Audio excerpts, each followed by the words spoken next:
Ano bang kasalanan ko sa inyo? Bakit niyo ba ako ginaganito?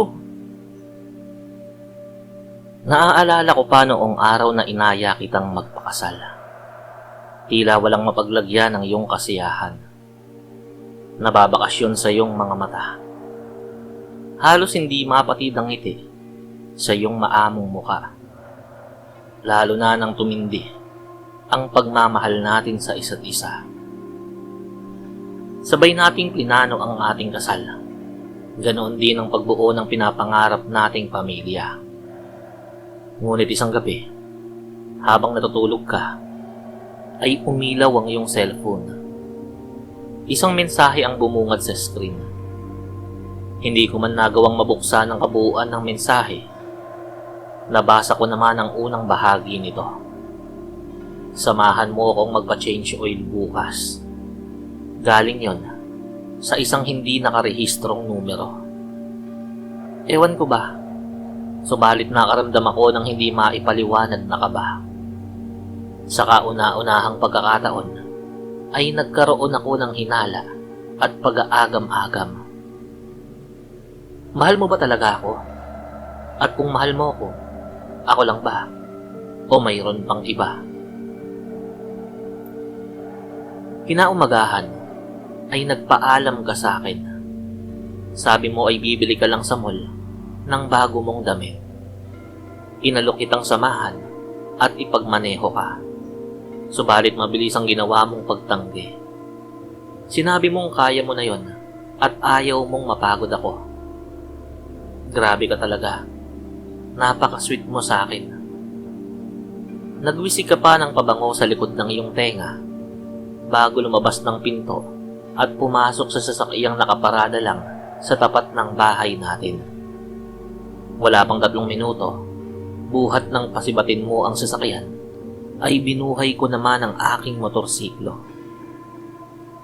Isinuot ko ang aking helmet, sumampa rito at mabilis na sinundan ang sasakyang minamaneho mo. Huminto ang sasakyan mo sa tapat ng isang kainan. Bumaba ka at sinalubong ng isang lalaki. Lahat ng pangamba at agam-agam ko ay panandali ang napawi dahil nakilala ko ang lalaking yun. Siya ang matalik kong kaibigan. Ang tanging taong alam ko na hindi gagawa ng masama sa akin. Nakaramdam pa ako ng pagkakonsensya dahil pinag-isipan kita ng masama. Papasibatin ko na sana ang motorsiklo ko pabalik nang biglang makita ko ang sumunod na pangyayari. Hinalikan ka ng matalik kong kaibigan sa labi at walang pagtanggi sa iyong mga kilos. Parang gustong-gusto mo rin ang halik na yon. Magkaakbay kayong pumasok sa mamahaling kainan. Para akong binuhusan ng malamig na tubig sa aking nasaksihan. Galit kong pinaandar ang motor pabalik ng bahay. Kinagabihan ay nakauwi ka na rin. Sinabi mong wala kang nagustuhan sa mga damit, kaya hindi ka nakabili. Nagpanggap akong walang alam at nagpaalam na aalis muna. Tinanong mo ko kung saan ako pupunta. Sinabi ko naman na magpapa-change oil lang ako ng motorsiklo. Agad-agad namang pumayag. Agad-agad kong pinasibat ang motorsiklo ko. Wala pang 1 oras ay narating ko na ang bahay ng aking pakay. Bumaba ako, hinubad ang helmet at lumapit sa pinto. Pumatok. Mabilis na nagbukas ang pinto at dumungaw ang matalik kong kaibigan. Walang sabi-sabi ay buong lakas kong inihampas ang hawak kong helmet sa mukha nito na agad niyang ikinatumba. Pumasok ako sa loob at ikinandado ang pinto. Gamit ang duct tape, ginapos ko siya sa isang silyang naroon. Saka ako lumabas ulit para kunin sa motorsiklo ang isang lalagyan ng langis. Muli akong pumasok at hinintay na magising ang matalik kong kaibigan. Nagising siya sa sariling mga pag-ungol. Halatang nahihilo pa, gawa ng pagkakahampas ko ng helmet. Tol, gusto mo palang magpa-change oil eh. Dapat sa akin ka nagpasama, hindi sa nobya ko. Alam mo namang ikakasal na kami, di ba? Tsaka marunong at magaling ako mag-change oil. Sambit ko habang binubuksan ang galon ng langis. Hindi ko na hinintay na makasagot siya.